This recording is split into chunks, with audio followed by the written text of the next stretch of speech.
રાજકોટ જિલ્લાના ઉપલેટા તાલુકામાં આવેલા ડગલીવાડાના સ્થાનિકો દ્વારા રોડ રસ્તાને લઈને નગરપાલિકાના પ્રમુખને રજૂઆત કરવામાં આવી છે। ઉપલેટા નગરપાલિકા પ્રમુખને પૂર્વ ગટર થાય તે પહેલા રોડ રસ્તા નીચે ઉતારવાની માંગ કરવામાં આવી છે। તો હાલ ઉપલેટામાં ભૂગર્ભ ગટરના કામ ચાલી રહેલ છે। તો ભૂગર્ભ ગટર થાય તે પહેલા રોડ રસ્તા નીચે ઉતારી લેવલ કરવા સ્થાનિકો દ્વારા માંગ કરવામાં આવી છે। તો ભૂગર્ભ ગટર થાય તે પહેલા રોડ નીચે ઉતારીને પછી ભૂંગળા નાખવામાં આવે તેવી રજૂઆત કરવામાં આવી છે।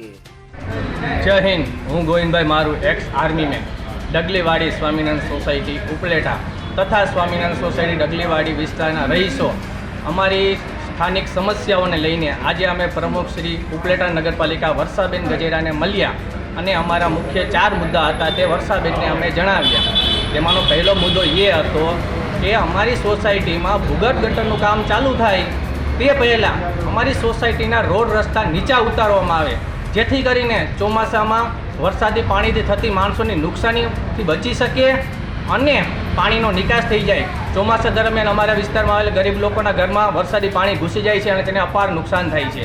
બીજો પ્રશ્ન અમારો એ હતો કે અમારી સોસાયટીમાં રોડ રસ્તા હજી કાચા છે, તો જે આપણે ગેસની પાઇપલાઇન નાખવામાં આવે તેની શરૂઆત વોર્ડ નંબર 7થી કરવામાં આવે તે બેનને નમ્ર વિનંતી કરવામાં આવે।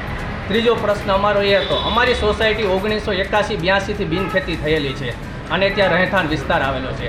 આશરે 42 વર્ષ ઉપરનો સમય થઈ ગયો હોવા છતાં હજી સુધી અમારી સોસાયટીમાં પાકા રોડ રસ્તા નથી થયા।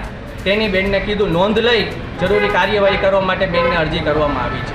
ચોથો પ્રશ્ન એ હતો, અમારી સોસાયટીમાં આવેલ સાર્વજનિક પ્લોટમાં સોસાયટીના સ્થાનિક રહીશો તથા માજી પ્રમુખ શ્રી દાનાભાઈ ચંદ્રવારિયાની સહિયારી ભાગીદારીથી અમે જે સાર્વજનિક પ્લોટમાં શાંતિવન નામનો બગીચો બનાવ્યો છે તેને છેલ્લા 2-3 વર્ષથી અમારા યુવાનો મેન્ટેન કરે છે, તે હજી સુધી નગરપાલિકાના ચોપડે ચડેલો નથી। તો બેનને નમ્ર વિનંતી કરવામાં આવી કે તેને નગરપાલિકાના ચોપડે ચડાવવામાં આવે।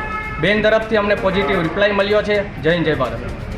સરફરાજ કોડી સાથે CN24 ન્યૂઝ ઉપલેટા। હવે જુઓ દેશ દુનિયાની તમામ ખબરો તમારી આંગળીના ટેરવે। ઉઠાવો મોબાઈલ અને Google Play Store પરથી ડાઉનલોડ કરો અમારી CN24 ન્યૂઝ મોબાઈલ એપ।